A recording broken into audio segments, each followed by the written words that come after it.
Gracias. Bueno, pues buenos días. Yo les traigo hoy para compartir con ustedes esta comunicación que es la despronominalización del crítico dativo en México, un estudio comparativo. Voy a empezar de lleno con el trabajo, con el tema de los objetos indirectos en el español. Como todos recordamos, la norma nos dicta que los objetos indirectos pueden codificarse por medio de clíticos, ¿verdad? Como en el ejemplo 1, Luis le regaló un libro de construcciones de duplicación, como Alfredo le regaló un libro a Guadalupe, y de sintagmas nominales ciclítico. Alfredo regaló varios libros a sus estudiantes, aunque se reconoce que esta última forma pues no es tan frecuente en español. También se nos señala que debe haber concordancia. Los pronombres dativos deben concordar con número con sus referentes, ¿verdad? Ya sea que estos ocurran en posición preverbal o postverbal, o que no aparezcan en la misma cláusula pero que estén en el discurso. A los niños les repartió juguetes el día del niño. Tenemos aquí el pronombre y tenemos también el sintagma nominal, y las niñas le pidieron dinero a su papá con el sintagma nominal postverbal. Sin embargo, aunque esto se nos dicta, se han realizado muchos estudios sobre el fenómeno de la discordancia entre los pronombres de objeto indirecto y sus referentes. Los más recientes, les traigo solamente los estudios más recientes, por ejemplo el de Mojerano Batel de 2014, que reporta diferencias interesantes de le por les en tres dialectos: el colombiano con un 67%, el peninsular con un 32% y el mexicano con el 18%.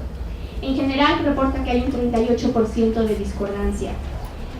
Sorenson, también un estudio de 2014, con un estudio de corpus escrito en 11 ciudades de habla española, encontró que la frecuencia de uso de le por les, de discordancia, es mayor en Lima, con 50%, La Habana también 50%, La Paz 66%, México con 70%, Caracas 80%, Sevilla 73%, y que en otras ciudades. Estas son las que reportan los más altos índices de discordancia. Con respecto a México, Huerta Flores encontró mediante corpus de habla oral y escrita, pues también este fenómeno de la discordancia. Encontró en general un 57% de discordancia en sus datos, utilizando corpus orales y escritos. Otro estudio también reciente, en el español chileno, reportan un 53%, por ejemplo, de discordancias. Entonces, como podemos ver, estos son estudios muy recientes que estudian el fenómeno de la discordancia del pronombre de objeto indirecto en el español sincrónico. También ha habido estudios diacrónicos y se ha evidenciado de esta manera esta pérdida de concordancia del número entre el clítico dativo y su referente. Y este fenómeno, esta situación, este cambio se ha relacionado principalmente con la extensión de la duplicación del objeto indirecto. Es decir, que ante la presencia del sintagma nominal con su copia de clítico, pues ya no es obligatoria la concordancia, y de ahí la pérdida de esta concordancia. Esto se explica como un proceso de despronominalización y gramaticalización del clítico dativo que lo lleva a una progresiva conversión en un marcador de concordancia o pseudoconcordancia, como declara Belloro 2012.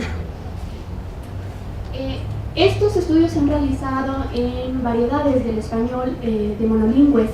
En mi caso, a mí me interesó ver qué pasaba en situación de contacto. Yo en mi estudio lo hice en la península de Yucatán, en México, en donde el maya coexiste con el español. Sin embargo, los estudios ahí de contacto son muy pocos.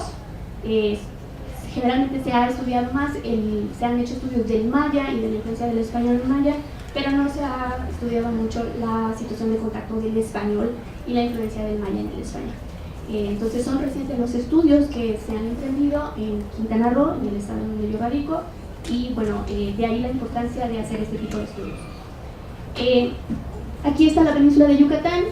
En las configuraciones, en las propuestas de configuración dialectal de México se ha sugerido, se ha propuesto que el español yucateco se habla en esta parte de la península de Yucatán por tres estados, que es Campeche, Yucatán y Quintana Roo. Como les decía yo, en la península de Yucatán el español convive con la lengua maya ya desde la época colonial en una situación de bilingüismo histórico y cultural. Tenemos una fuerte presencia de maya hablantes y de su cultura. Aquí está Quintana Roo, el mapa de Quintana Roo y el estado en el que yo estoy haciendo los estudios, y el estudio que realicé lo hice aquí en Chetumal, que es la capital del estado.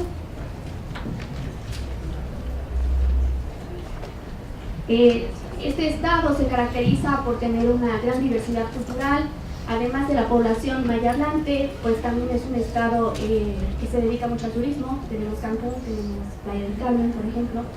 Entonces también tenemos ya una gran diversidad cultural representada por extranjeros que llegan a radicar en el estado y también por inmigrantes de otros estados del país que encuentran Quintana Roo como un estado pues bueno por el trabajo, ¿no? Como sabemos, la primera lengua con mayor número de hablantes en México es náhuatl, seguida del maya, con un número de 859,000 más o menos hablantes, según los datos del INEGI. Y en Quintana Roo, si se fija, tenemos esta población, tenemos 74,000, tenemos 81,000 más o menos que hablan maya, entonces tenemos una fuerte presencia maya. Fue la primera comunidad que estudié en contacto. Sin embargo, lo que pensé es que también debería yo estudiar una comunidad monolingüe en la que estuvieras en contacto para poder hacer la comparación.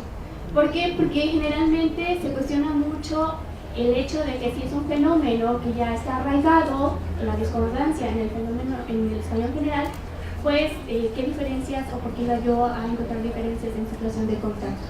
Entonces pensé en hacer un estudio comparativo con una ciudad, con una comunidad monolingüe, para ver si en verdad el efecto del contacto era fuerte, era intenso, o había este efecto o no lo había. De ahí que emprendí este estudio en Jalapa, que es la capital del estado de Veracruz, que está aquí en México. Tiene una población de 480,000 habitantes más o menos, y es una población monolingüe, aunque en el sur de Veracruz encontramos hablantes de náhuatl y en el norte encontramos hablantes de totonaca. Sin embargo, Jalapa es una población monolingüe. Bueno, estas son algunas fotos de Jalapa. Se parece mucho a Quito, es montañosa con mucho frío. Hace mucho frío también. Bueno, este es el corpus de Chetumal. Hice entrevistas semidirigidas, tengo 27, un corpus de 27 entrevistas. También las acompañé de una tarea lingüística con unas imágenes. Elicitaba yo el uso de pronombres de objeto directo e indirecto. Fueron 7 hombres, 20 mujeres, 6 monolingües de español, 8 bilingües instrumentales o incipientes, con español como primera lengua y maya como segunda lengua, pero con un maya limitado. Tenemos 9 bilingües consecutivos que aprendieron maya primero y tienen español como su lengua segunda. Tengo 4 simétricos o simultáneos que aprendieron ambas lenguas al mismo tiempo. Consideré también el nivel de instrucción, 15 de educación básica, 6 de bachillerato y 6 de universidad. Y el rango de los informantes fue de 17 a 60 años. Bueno, les voy a presentar primero los datos de mi corpus de Chetumal, que es la variedad en contacto con el maya. Aquí recogí 358 datos. Si se fijan, las variantes que encontré como uso de pronombres para codificar objetos indirectos son estos. Entonces tengo la, lo, les y la omisión. Obviamente, como podemos ver los números, pues la gran mayoría se van por el les, ¿verdad? Aunque es interesante ver el lo con un 4.2%. Esto es interesante porque estudios previos sobre el náhuatl han informado, de Flores Cafán, por ejemplo, que en náhuatl lo se utiliza como el crítico universal tanto para dativo como para acusativo. En mis datos encontramos algo diferente. La gente sí está utilizando le y les, aunque lo con muy poquita frecuencia. Y la omisión es muy poco, solo 4 casos. Estos son algunos ejemplos de omisión. Está una ancianita y dice, tiene un libro y lo está quitando ese viejito. Y después otro ejemplo dice, ya luego sofrió y ya luego hecho su caldito con naranja. Y está hablando de un platillo, ¿no? Entonces, bueno, son algunos ejemplos de omisión. Voy a ir rápido con las tablas porque si no me da tiempo de presentarles los datos del otro corpus. En este estudio les presento esta tabla en la que tenemos el grado de bilingüismo y el uso de le con su referente plural. Aquí es donde vemos las discordancias. Si se fijan en los monolingües, el le con el referente plural tenemos un 31.6%, en los instrumentales tenemos la misma cantidad, pero después vemos que se va incrementando con los simétricos, con un 36%, y con los consecutivos llega a un 61.9% de la discordancia. Es el uso del le por les, ¿verdad? Entonces vemos que el grado del bilingüismo tiene un impacto en el uso de la discordancia, en el fenómeno de la discordancia. Utilicé otras variables semánticas como la animacidad, la definitud, tanto del referente como del sujeto, por ejemplo, pero ninguno de estos resultó significativo, ninguna de estas variables. La que sí resultó significativa, además del nivel de bilingüismo, del grado de bilingüismo, fue el nivel de instrucción o nivel educativo. Si se fijan aquí tenemos el le con referente plural para el nivel básico, tenemos un 45.6% en el nivel básico, que es gente con nivel de educación muy básica, ¿verdad? Solamente primaria generalmente o hasta secundaria. En el nivel medio va bajando con 36.4 y en el nivel superior con 25.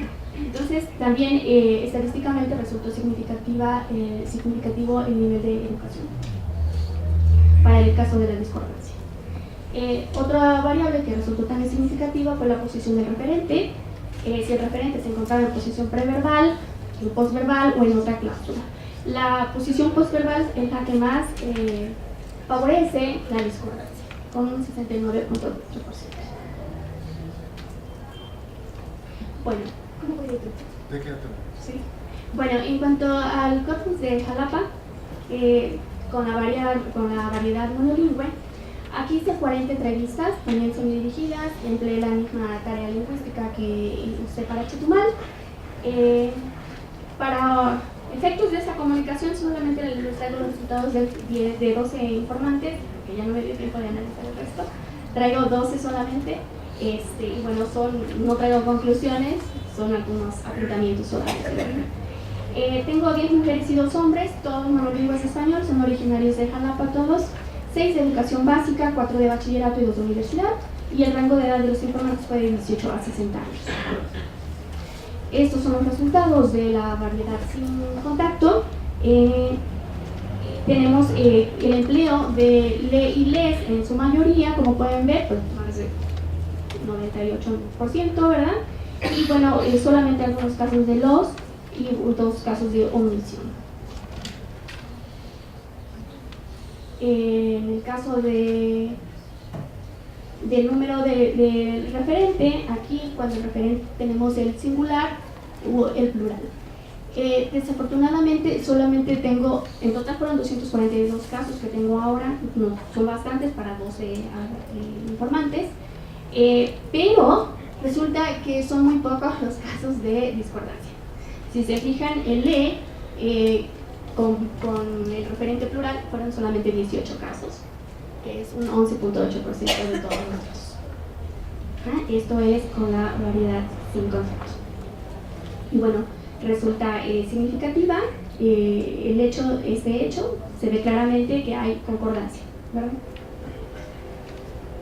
El le con referente plural y la animacidad, todas las demás variables semánticas no fueron significativas, ni la definitud, ni la continuidad que utilicé, ni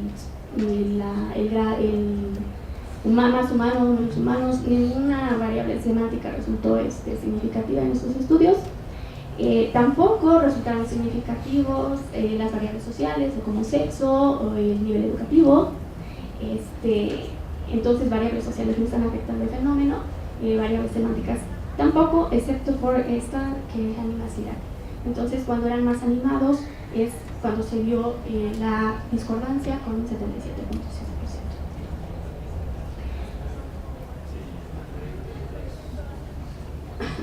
Sí, el referente siempre es plural, entonces es la discordancia. Solamente son los casos de discordancia. Tenemos aquí también esta que es una variable sintáctica y que es la posición del referente del sintagma nominal. cuando estaba en posición, como podemos ver, postverbal, también favoreció la discordancia, con un 55.5%, aunque también vemos un alto índice de enotra cláusula con 33.3%. Aquí la significativa fue la posición postverbal. Sí. Bueno, ya voy a terminar, que yo fui muy rápido. Bueno, ¿qué es lo que tenemos con estos resultados preliminares, sobre todo del estudio de la variedad monolingüe, verdad? Bueno, si se fijan, los resultados muestran que el objeto directo se codifica en ambas variedades, tanto la variedad en contacto con maya como la de sin contacto, la variedad monolingüe, pues con los pronombres le y les. Si bien hubo algunos casos del pronombre lo en la variedad en contacto con maya, estos fueron pues pocos, en realidad no fue significativo, y bueno, esto evidencia un sistema pronominal etimológico, ¿verdad?, con algunas excepciones, como vimos los casos de omisión y lo, pero bueno, estos resultados se distinguen de lo que se ha señalado anteriormente en relación con, en México, por ejemplo, en situación del español en contacto con agua. El que el lo es el crítico universal tanto para acusativo como para dativo. Entonces vemos que en el caso del español en contacto con maya no ocurre esto. Quiero también señalar que en maya se señala los pronombres de objeto indirecto, si se hace referencia al número y a la persona, no hay concordancia de género, pero sí hay distinción del número. Entonces resulta que también están utilizando los pronombres de objeto indirecto y haciendo distinción del número, aunque se muestra mayor discordancia en esta variedad que en la de la variedad sin contacto, pero no están usando el lo universal en situaciones de contacto. Bueno, retomando los resultados de ambos corpus, tenemos que la discordancia fue de un 35.6% para la variedad en contacto y un 11% aproximadamente para la variedad sin contacto, ¿verdad? Como podemos ver, estos porcentajes pues están por debajo de los registrados, de los documentados en estudios previos en México y en otras variedades que apuntan a más de un 50%, por ejemplo, en las variedades monolingües.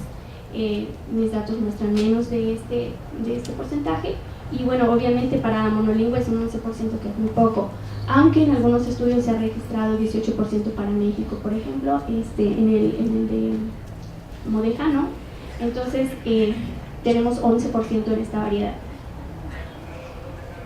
Vemos que el grado de bilingüismo, el nivel educativo y la posición del referente afectan la variedad en contacto, en español en contacto con el maya, y la animacidad y la posición del referente afectan la variedad sin contacto, la variedad monolingüe. Esto último es coincidente con los estudios previos en cuanto a la posición del referente en la cláusula. Bueno, lo que vemos es que estamos ante un proceso de gramaticalización de las formas pronominales, como ya se ha indicado en otros estudios, tanto diacrónicos como sincrónicos, de esa gramaticalización de las formas pronominales como concordancias de objeto que se desarrolla desde el español antiguo, ¿verdad? Aunado a esto con las características de la lengua de contacto, en un estudio previo que realicé en 2015 con Azucena, analizamos los pronombres de objeto directo, y lo que vimos es que hay una reorganización y recategorización de los pronombres de objeto directo también, con una predominancia de lo como el objeto de concordancia, ¿verdad? Lo que ocurre entonces es que tenemos que en la variedad de contacto, esta situación misma de contacto, este grado de bilingüismo, pues funciona como un acelerador de este cambio, ¿verdad? Lo va acelerando y posibilita esta reorganización y recategorización del sistema pronominal átono de tercera persona. Y eterna. Gracias. Muchas gracias, Luis. ¿Alguna pregunta? Gracias.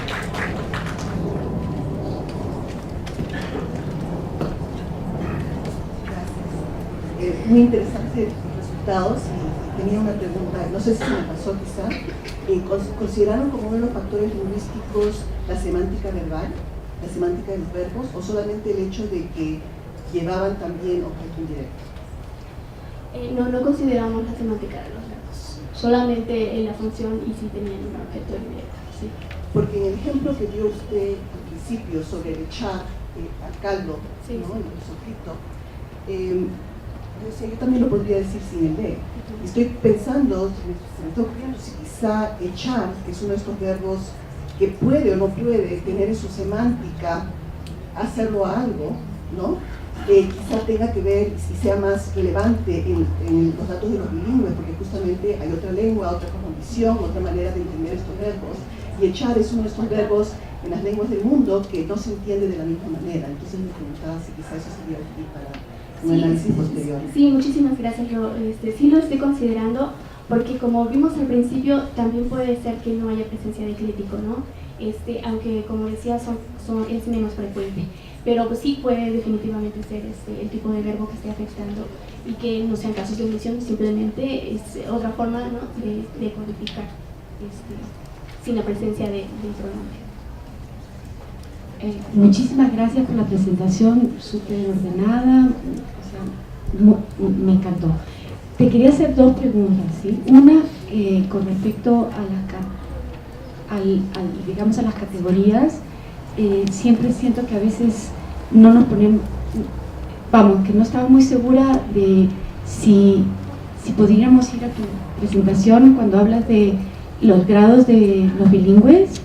Entonces yo no estaba segura si uno de ellos era coordinado, simétrico, si era lo mismo que coordinado, o sea, es decir, que podía hablar en las dos lenguas con igual facilidad. Así es, Sí. significa que adquirieron ambas lenguas. Es lo que yo me imaginé. Y la otra cosa que no sé si se me escapó, pero me pareció que al principio tú dijiste que en realidad en esta variedad el lo no era la forma más prevalente, o se me escapó. Para codificar objetos indirectos. Sí, ok, entonces, porque luego al final de la presentación me parece que has dicho que justamente habías encontrado en otra variedad de México también que se estaba, o se me ha pasado, no. Lo que hice fue contrastar con estudios previos que se han dicho del español en contacto con náhuatl, en los que se ha encontrado que el pronombre universal es lo, tanto para acusativo como para adjetivo. Entonces mi estudio contrasta esto porque yo encuentro que no es crítico para latino, ¿no? Ya, claro, entonces para algunas variedades lo es, porque lo hiciste, o sea, lo que yo entendí es que con Azucena habías hecho un trabajo en donde habías encontrado una recategorización de los pronombres. Pero eso fue de acusativo. Ok, va, nada, eso era, perdón. Sí, gracias.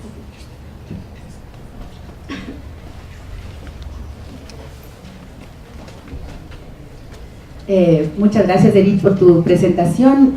Como curiosidad, quisiera preguntarte, ¿qué factores influyen para que Xalapa sea una comunidad tan monolingüe?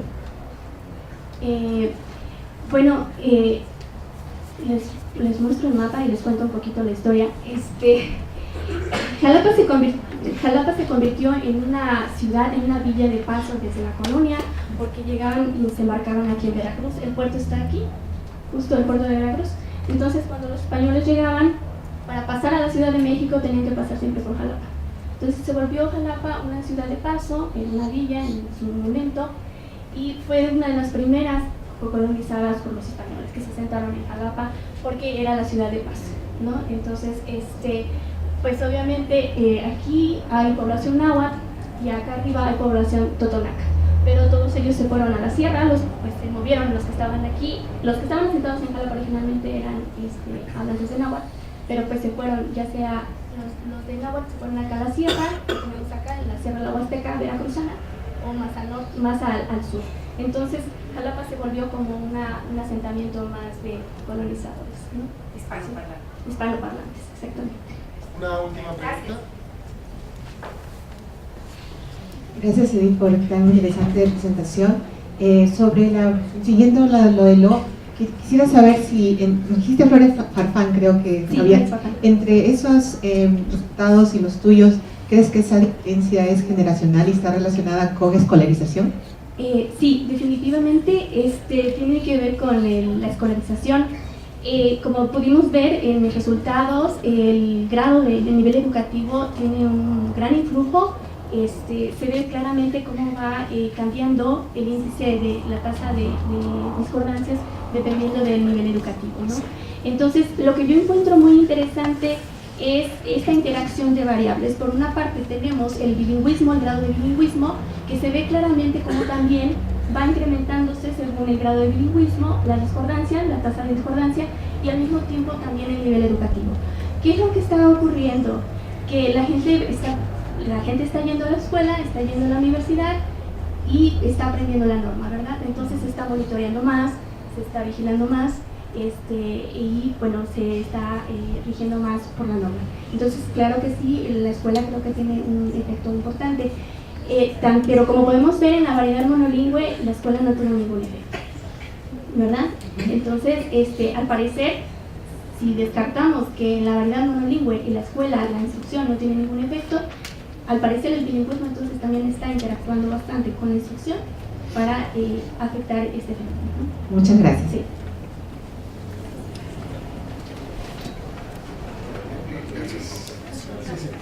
Una observación, como se está mencionando una y otra vez el estudio de Flores Farfán, realmente no es un estudio específico sobre críticos, es un estudio con una metodología, bueno, es un estudio que debería revisarse probablemente y hacerse con un corpus, con otro trabajo de campo y con una metodología distinta.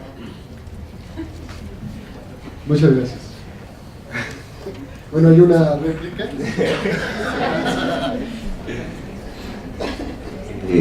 Bueno, gracias. Me pareció muy interesante la presentación.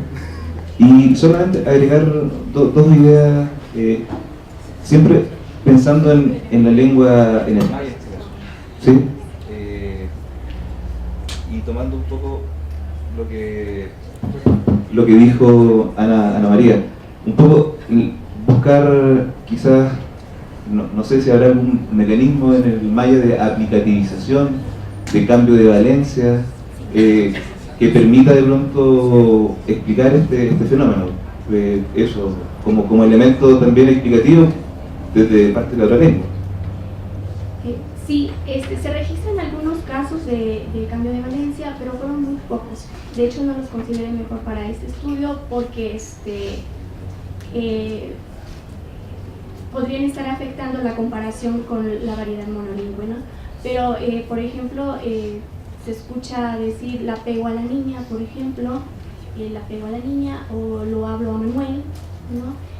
Que en la variedad monolingüe nosotros utilizaríamos un por ejemplo, ¿no?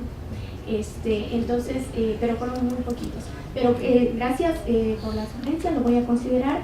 A mí lo que me llama mucho la atención con esto y me invita y los invito a trabajar con este tema también son las diferencias en cuanto también al tipo de discurso, ¿no? La mayoría de los estudios se han hecho también con discurso escrito y los porcentajes que se han encontrado difieren de los míos. Entonces, también vale la pena comparar qué está ocurriendo en discurso oral y escrito, ¿no? Y por qué estas diferencias. Gracias. Bueno, pues muchas gracias.